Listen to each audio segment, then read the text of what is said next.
स्वागत है आप सबका R K coaching centre by Rahul sir में। आइए क्लास 10th के लिए कुछ विशेष ऑब्जेक्टिव लेकर के आया हूं जो कैसे सॉल्व होता है। देखिए, बिना सॉल्व किए अगर आप ऑब्जेक्टिव कोई आपको चीट भेज रहा है तो नकल हुआ, नकल में आपको आंतरिक खुशी नहीं आएगा। आप सॉल्व करके जब ऑब्जेक्टिव बनाओगे यानी उसका हल करके तो आपको मजा आएगा और अपना मार्क्स बहुत आनंद देता है जो आपका सेल्फ आता है।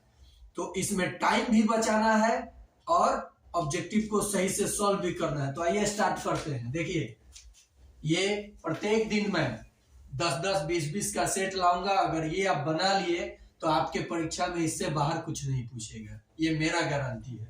देखिए, पहला क्वेश्चन है, वाई अक्ष पर सभी बिंदुओं का भुज होता है। तो आप जरा गौर कीजिए, वाई अक्ष बोला है, वाई अक्ष पे सभी, यहाँ पे वाई अक्ष पर सभी बिंदुओं का भुज होता है। तो एक्स अक्ष को आप भुज बोलते हो और वाई अक्ष को क्या बोलते हो, कोटि। तो बोल रहा है वाई अक्ष पे भुज होगा। तो वाई अक्ष पे एक्स का मान कहां से आप लाओगे, नहीं ला पाओगे ना। तो क्या होगा आंसर, देखो ऑप्शन है 1, 0, 2, कोई नहीं। तो वाई अक्ष पर भुज कहां से आएगा भाई, नहीं ना आ पाएगा। तो इसका ऑप्शन का आंसर क्या हो जाएगा, 0। अब देखिए नेक्स्ट, समांतर श्रेणी 0, 1/8, 1/4, 3/8 का सार्व अंतर। तो आप सार्व अंतर का फॉर्मूला क्या जानते हो, a2 माइनस a1, यानी दूसरे पद में से पहले पद को घटाइए। तो 1/8 में से 0 घटाओगे तो किसी भी संख्या से 0 घटाने पे वो संख्या स्वयं आता है। अब देखो यहाँ सब्स्टिट्यूशन में कहा डाल रहा है, ये दोनों आंसर सेम है। यहाँ माइनस में यहाँ प्लस में है, तो 1/8 में से 0 जब घटेगा तो प्लस में आंसर आएगा। तो ये हो गया आपका आंसर। नेक्स्ट है, निम्न में कौन सी परिमेय संख्या है। अब आपको परिमेय बताना है तो अपरिमेय को काट दीजिए, परिमेय हो जाएगा। या जो संख्या रूट में रहता है और किसी का वर्ग हो तो क्या होता है, परिमेय कहलाता है। तो आप समझ लीजिए, यहाँ देख लीजिए, यही आंसर हो गया। ये अपरिमेय अपरिमेय अपरिमेय। यदि P और Q अभाज्य संख्या हो तो मस, इसको समझिए। ये क्वेश्चन एकदम हर साल रिपीट करता है। P और Q के जगह AB भी रह सकता है, XY भी रह सकता है। तो आप बताइए 3 और 5 का मस क्या होगा, महत्तम एक ना होगा। तो ये कर रहा है P और Q अभाज्य संख्याएं हैं हो तो मस, तो क्या होगा, 1 हो जाएगा आंसर। निम्न में कौन सा दशमलव प्रसार शांत नहीं है।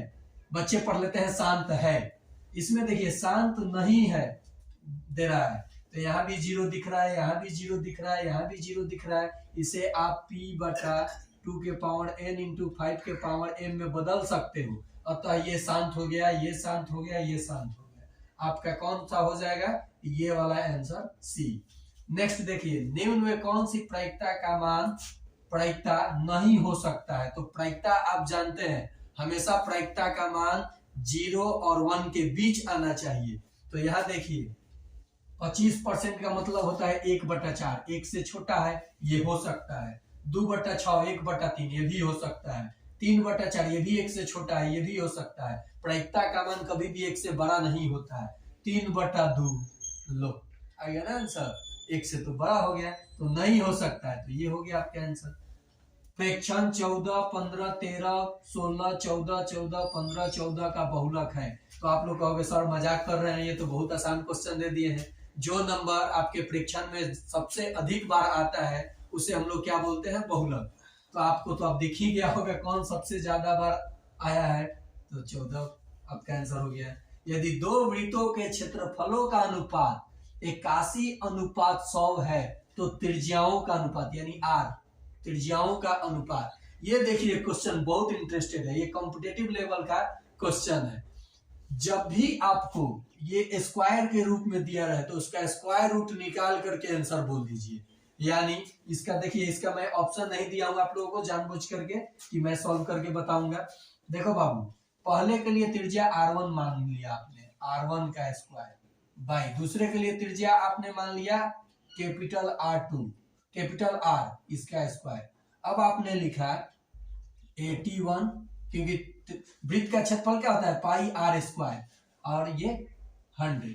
ये दोनों स्क्वायर जाकर उधर रूट अगर लगता है, रूट लग जाएगा, यानी देखो पाई से पाई कैंसिल, ये स्क्वायर रूट उधर चला जाएगा, R1/R2 सॉरी कैपिटल R का स्क्वायर, तो ये जाके रूट चढ़ा ना इस पे 81/100, तो ये क्या हो जाएगा 81 किसका वर्गमूल है, रूट अंडर 81/100, 9 का वर्ग क्या होता है 81, तो यहाँ 9/10, तो त्रिज्याओं का अनुपात क्या हो जाएगा 9:10। अगर ऐसे ही क्वेश्चन रहे कि 64:81 हो तो 8 अनुपात क्या हो जाएगा 9 हो जाएगा।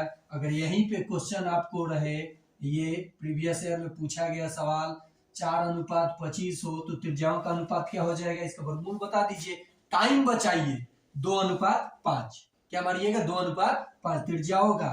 लेकिन वहीं पे क्वेश्चन कर देगा कि सरकमफ्रेंस यानी परिमाप, जो परिमाप आप बोलते हो सर्कल का, उसका अनुपात, तो त्रिज्या निकाल करके तब आपको अनुपात उसका परिमाप निकालना होगा, तो ये आप बना सकते हो। नेक्स्ट देखो सेक बीटा इंटू कॉस बीटा, तो कॉस के उल्टा सेक होता है, कभी भी मल्टीप्लाई कीजिएगा तो 1 आएगा आंसर, तो ये क्या हो जाएगा 1, क्योंकि सेक के उल्टा कॉस होता है और तदात्म सेम है बीटा बीटा, तो ये कभी भी आप ये बताइए 2 को उसके उल्टा से गुना कीजिएगा, 2 को उसके उल्टा से गुना कीजिएगा इनवर्स से, तो क्या आएगा 1 ना आएगा, तो ये क्या हो जाएगा 1।